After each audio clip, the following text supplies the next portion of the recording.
right, friends, you know U-Turn Podcast brings you very special people, and often I get introduced them. And today I'm bringing you no exception. It's Patrick McGinnis. He's an international venture capitalist, host of hit podcast FOMO Sapiens, author of international bestseller Fear of Missing Out, Practical Decision Making in a World of Overwhelming Choice.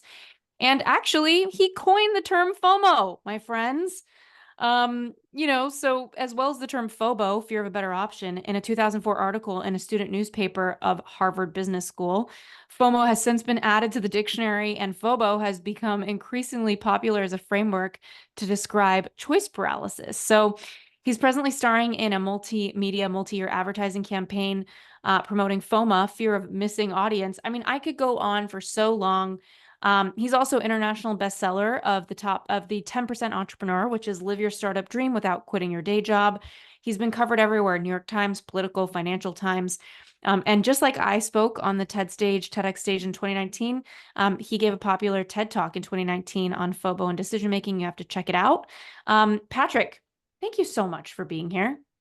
It's so good to be here. Thanks for I'm reading all that. It's so nice. Yeah, I mean, and those of you who don't know, working in counterterrorism in the military gives you the fear of God for being late, and I'm so late for this episode. So I'm speaking in 1.5x me right now because I want as much of I Oh, can get out of you. I can talk fast too. Don't Okay, worry. cool.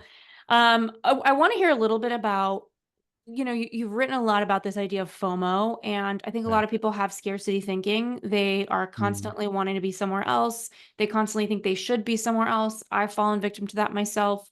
How do we get out of that? I love that you started with a solution. That's really good because when we have FOMO, we are feeling anxiety that there's something better happening than what we're doing right now, and we're afraid of being left out of a beneficial collective experience. So we're feeling feelings of wanting more, aspiring to more, and also being fearful of being excluded. And the reality is that when we feel FOMO, the vast majority of the time, what we're perceiving as something we want, we have no idea if it actually lives up to the billing. It's all hype. And so I think recognizing the fact that it's hype, that you have no way of really knowing if this thing lives up to what you want it to be. And also, most of the times we never critically think about whether we can even have that thing. Um, Once you sort of dive into that, then you sort of take away a lot of the layers, right? And you start to see the triggers because FOMO is an engineered thing by social media and advertisements and marketing and all these other things. And so you can strip that away, and that's how you get away from it. Mhm. Okay. I think another thing that I'm just processing as I listen to you Mm. is I think a lot of people grieve for all the lives they could have lived, and that's a very real thing. And it's not about Yes. FOMO as much as just about processing life, right? Like maybe it is FOMO, I guess. But um, anybody listening right now, maybe they wanted to have one career, So for example, I had this moment recently. I worked in counterterrorism for 2 years during Obama administration, and I stepped out of it. And like 10 years later, I met this woman. She actually was a coaching client, a career coaching client. I had a career coaching business for 12 years before starting my agency. Mm. And she was in the CIA for 20 years, and she had the entire career that I was on the path to have that I didn't choose. And I felt this grief and this processing of this life that she lived that I never got to live. And sometimes I feel that overwhelm of options. We have so many damn options. Um, what would be your wisdom for somebody listening who is maybe at a fork in the road and they have multiple options to choose from? And through that lens of FOMO and all the work you've done with it, how do they, I don't know, like make a choice that actually feels right for them, that they can find peace with? Yeah, FOMO, I often say, you just now, like you nailed it. FOMO is nostalgia for the present. Think about that. It's a really interesting concept. And so and I do this all the time too. Like we all do this. You go on LinkedIn and you see all the jobs that your friends are doing that you could have gone after, right? And you focus with temptation is to focus on the thing, the reward that you're missing out on, but you never think about all the trade-offs that would have been required to get there, right? So Exactly. that's the thing that you have to do is like when we have FOMO, and people do because we do live in a world that we perceive to have a lot of options. Like the reality is you have no idea if you could have succeeded at these things because you didn't actually do them. But your perception is that, oh, I could have done these millions of different things. And you could have, maybe you could have gone to law school. For all you know, you would have been terrible, right? Right. But yet, what we sort of build this narrative inside of our head, and that's where FOMO becomes really toxic, and that's where the pathology begins. Is that you are telling yourself a story that is disconnected from reality, and you are feeling nostalgia and longing for something that never existed.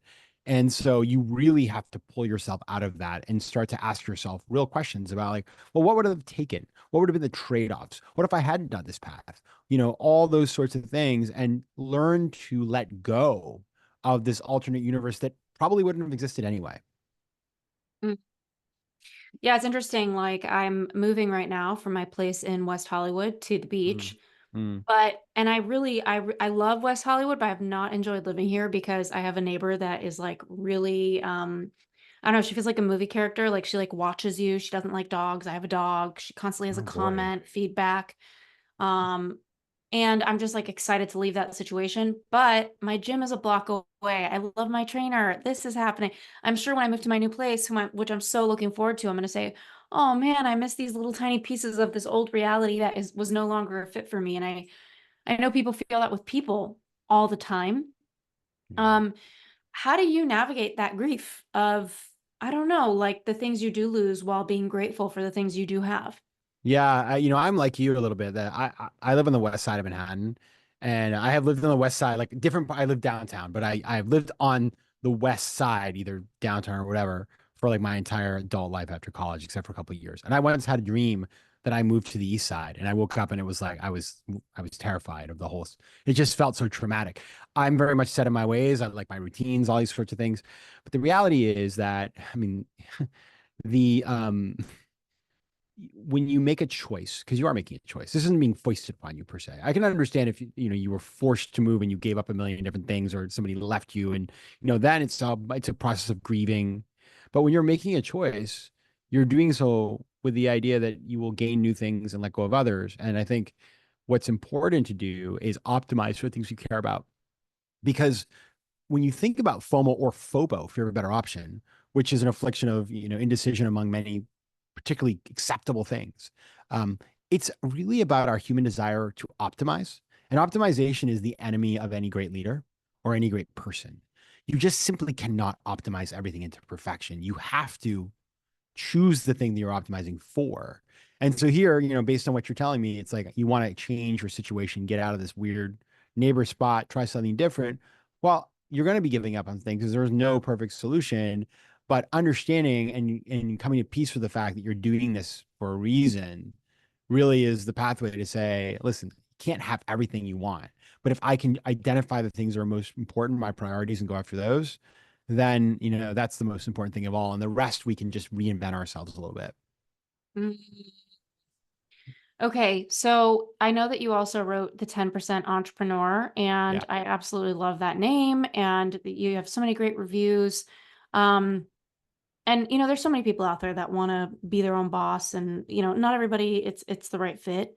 But you talk a lot about time management. You talk a Yeah. lot about I don't know, like committing your resources properly. Can you tell us a little bit about what would be your biggest two or three messages that you would want to get across to somebody that should read that book, um, as it relates to just thriving as an entrepreneur?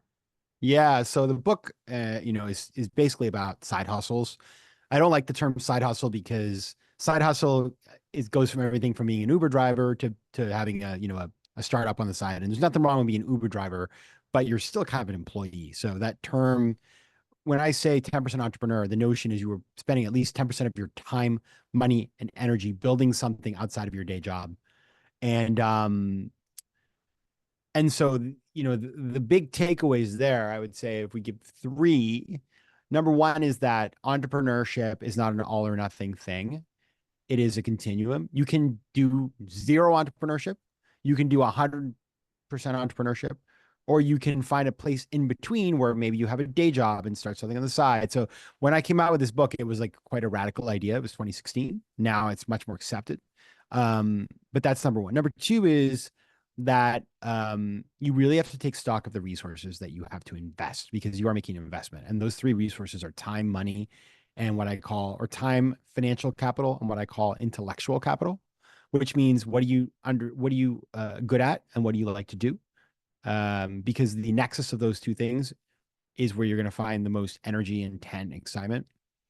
And the third thing I would say is that entrepreneurship, no matter what form it takes, is a lifestyle. It is it's something that when you embark on it, it becomes the way you live for the rest of your life. And you never really retire from being an entrepreneur, actually. You'll always be doing something. And so understanding that is a way of being and it isn't just like a day job thing or whatever, or it's not just about professional, is really important because when you're a 10% entrepreneur, everything you do, you're kind of looking for opportunities to build. Oh, my sister just started a company. I'd love to be an advisor, an investor, that kind of, oh, the restaurant down the street is raising capital. Maybe I'll be an investor in that, that kind of stuff. I came up with an idea the other day that I'm like, I think there should be an applicator for suntan when you're alone. And I was like, maybe I should start that company. I'm not going to do it. So if somebody wants to do that, just send me a free sample. But again, it's like the idea of constantly coming up with ideas and then potentially doing them or giving away to other people. That's the idea of the 10% entrepreneur is building that muscle so you can use it over and over and over again, whether in your day job at some office for a company or in your own endeavors.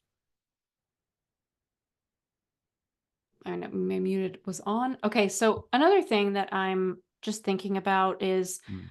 like you talk about FOMO and then you have this stuff about 10% entrepreneur, which is all great. Mm. I think a lot of people are constantly feeling like they should be an entrepreneur. Do you have any thoughts on like who that path is a fit for personality wise, just Yeah. based on all your experience? Yeah, I just was literally talking about this today. So you're hitting me at the right Oh, time how funny. because, yeah, I mean, it's because it's hard. First of all, it is so hard.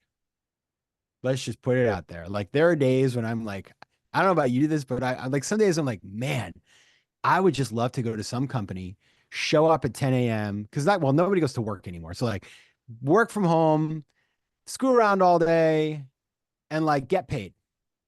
Like that sounds pretty nice. Not have to think about because like the thing about when you're an entrepreneur, like when you're working for a company, a lot of what you're doing is checking off somebody else's to-do list for you. Like you're tasked with things to do and you do them. You go down the list, you do them. Maybe you do more than that. And certainly but a lot of it is that. And like it's annoying because you don't have autonomy, but like it's nice to just like whenever somebody tells me to do something, I do it and then I'm done and I move on my life. When you're an entrepreneur, you have to make the to-do list first, and then you have to do the thing. And that requires a ton of sort of motivation and resilience and a bunch of other stuff and self-reliance. And there's a lot of rejection, like so much rejection, right? So I guess, sorry, I'm like complaining. I love it, but I'm just saying, like, this is the stuff that we all realize, right? And so what I would say, who is entrepreneurship for? Entrepreneurship is for somebody, it's very simple. If you go to job interviews and you're like, I can't see myself in any of these places, combined with, I have an idea that I think I could do, combined with, I can actually show a little traction around this idea and I can prove, I can actually like execute on a basic business model, then I think it's great. But the beauty of the 10% entrepreneur in respect of this is that you can keep your day job and try this stuff out before you quit and go full time. Because like just quitting your job, like I've seen this a million times. Like I'm done with my job. I work on Wall Street. I'm over it. I quit. I'm going to start a company. Well, 6 months go by and you realize you kind of suck and you're racing through your savings. And then you go back and ask your boss for their job back. I've seen this like a million times. And so you don't want to be there. Avoid that. Start something on the side. Like just try to write a business plan. If you find that you don't want to work on it on the weekend, that's incredible information that you didn't have before, you know? And so I don't think like entrepreneurs are made or born, but I think that like it's very situational. And I think that the only way to know if you're meant to do this is to try different ideas till you find the one that you just can't quit. Yeah, and I think we face so many challenges people don't talk about as entrepreneurs. Like people, I think when people who don't own a business think about entrepreneurship, they think, how am I going to survive? How am I going to make money? That is one Mm. piece of the challenge is customer acquisition and leads. The other piece of it is service, right? Like offering a great service or product. And then the other piece is like, once you got that right, maybe you have a great product and you have leads coming in, but then the number one reason people refund is customer experience, nothing to do with Mm. product. Then you got to make sure you have a good ops person, like, midwifing people through their experience of you, if it's not you.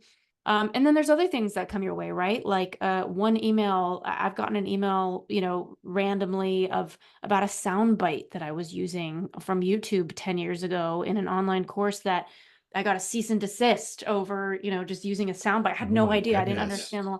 So, it ended up costing me 50 grand to pay, in lawyer fees. It was just a literal YouTube clip of a ambient song I liked that I shared with my students. Um, this is there's so many weird things that come to find us. And there's so many rules and admin things people don't know. I know you work in venture capital. I saw that.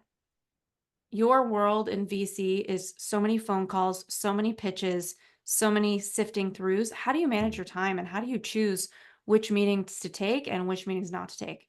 Oh boy. Well, so I do, my career at this point is really three things. I mean, I do investing part of my time. I do, sort of content, as it were, media. Mhm. Um, and then I have an executive coaching company that I started last year, which has Awesome. been super fun because it's like you know how it is. It's like venture capital, but if you really love the day after you close the investment, then you love coaching because it's just like it's wonderful. And so I found that all those three things go really well together. It's very symbiotic. How do I manage my time? Number one, by choosing things that are highly complementary. So everything supports the other thing. The investing business, I find great ideas. The media stuff, I'm always learning new things and building my profile so that people are interested in meeting with me. The coaching business, it's about going deep with entrepreneurs, stuff like that. But what I've had to do, I have this new mantra because to be honest, I kind of suck at managing my time. If I'm going to be honest, like I say yes to too many things, um, and I have had to learn not to do that because at the end of the day, we have limited time. And the mantra that I've come to, which I think is really helpful, is before I do anything, I ask myself, is this on my to-do list or somebody else's to-do list? And if it's on somebody else's to-do list, that could be fine. It doesn't mean I'm not gonna do it. I'm not like a totally selfish person, of course not. But what it means is I am just taking a minute before I just say I'm going to do something, because I do a lot of things out of obligation. I feel bad. Oh, but I like this person. But I really ask myself, like, okay, but why am I doing this? And the other thing I tend to do, Ashley, that's another huge unlock for me, because I do have massive FOMO. There's a reason I invented that word, because I'm like Mr. FOMO. Is that when I get a lot of and cool things, nice invites are fun and interesting, and I got this wonderful invite to go to India and give a talk, Mm, and I love India, and I haven't been a long time, and I was like, damn, India, that sounds that's awesome, awesome. Yeah. and I got all excited, but then I waited 24 hours, and I came back to it the next day, and I was like, that would be something very nice to do, but I can't do it right now for all these different reasons. I let the excitement slip away, and I let the cold hard reality of the logistics of my life come into it, and I was able to make a fact-based decision rather than an emotion-based decision. So waiting a little bit after something comes across your plate can be really helpful. Mm, mm. Speaking of waiting as like a strategy, I Mm. know that you are, given all the things you're working on, you're a creative person. How do you stay creative? Like, how do you keep your creative process, or do you have a creative process? Like, you've written two books, so Mm. at least, so I imagine there has to be something going on there in order to keep you moving. Yeah, any tips for anybody listening about that? Yeah, man, you're so like in sync with me today, Ashley, because Yo, I'm you psychic, are, Patrick. you are. I mean, you're doing your homework because with my current season of FOMO Sapiens, the theme is the power of creativity, Mm, because I had a couple of different people come to me and say like that they felt I was really creative, mm, which is so, by the way, like I will take that I will take that all day long. It felt really good. And as a kid, I was crazy creative. And then the world beat that out of me and I came back to it, as an adult. And it's awesome. But I had lost it. I was like an office jockey, and I didn't get rewarded for being creative, so therefore I didn't bother. Whereas now, like when I'm creative, there's clear benefits. So what I tend to do, my brother is a jazz musician, and so he like has been a bit of a guide for me on this stuff. Number one is I tend to consume very diverse content and media. Hmm. I listen to French synth music, followed by Rachmaninoff, followed by Latin pop. You know what I mean? Like I just have a very diverse, my media diet is super diverse. Um, Whether it's like the things I watch on television or the news I'm consuming or whatever. I try to go see like crazy art, like go to like modern, contemporary, whatever, just like stuff that just makes me say, like, is that even art? But like it just like pushes it. So just try to expose myself to a lot of like divergent thinking. And that's one thing. I'd say second thing is I try to expose myself to people who are think very differently than I do. And in Yeah. fact, try to dialogue with them like on things we, right now, like one of the big problems in our country and our world is that people just can't have a conversation across divide. And so I try to do that and I'm learning to be better at that. And finally, I probably the most important thing, all that's very important to making you like a fun guy to talk to at some party. But when the rubber hits the road, in that I try to then take that and turn it into things. I write things down. I constantly writing stuff. I have lists. You wouldn't believe the lists that I have on my phone. I have a list of just words I make up. Right. Yeah. So I'm constantly just writing stuff down. I have lists. I have articles. Anytime I have an idea, I write an article about it. So I'm just constantly putting out stuff.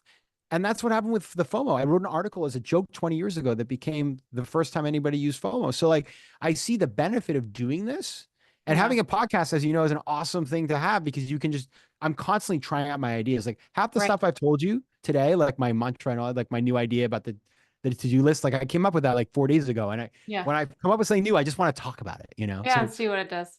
here we are. Yeah.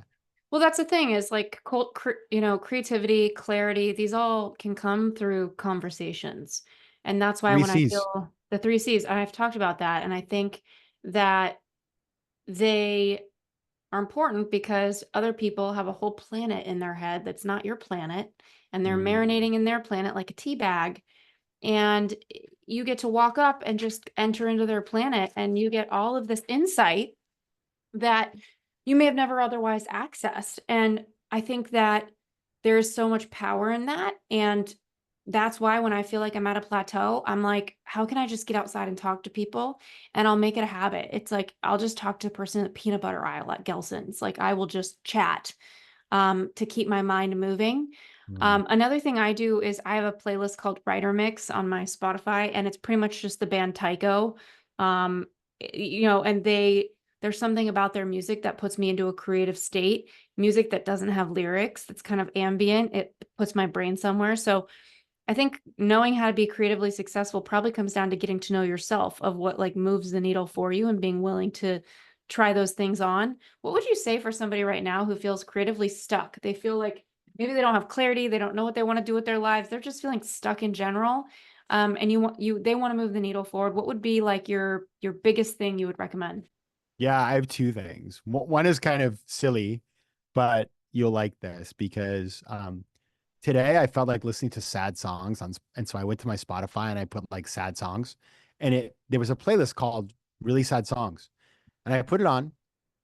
I don't know why I wanted. It's like I'm in a good mood today, but I put it on, and I was like, oh, these songs are amazing. Like I love every song. It turns out Spotify made the playlist out of my favorites. It curates playlists out of your Oh my favorites around gosh. the, so you could write in creative songs and Spotify will make you a playlist with some of your favorites plus suggested songs. So first of all, do that. Take 2 seconds. Um, Second is, this is the one that is so good. I schedule time on my calendar, which I call unstructured creative thinking time. I put an hour or two and I just force myself to like go for a walk or sit by my desk and turn, like not look at the computer, or whatever. And I generally will come into it with a thing that I want to think through. Hey, I'm thinking about a new book idea, whatever. And I will force myself to sit and think. And you know what happens? Like minutes 1 through 5 are like a little shady, but you get into it then, and you start to really spend some time thinking, and you will have thoughts. And so making sure and forcing yourself to prioritize it on your calendar is a great way to do that. Mm. This has been so awesome. Is there something I haven't asked you about FOMO or 10% entrepreneur thinking or about creativity that you think, oh, we can't leave this conversation without me telling the U-turn audience about it?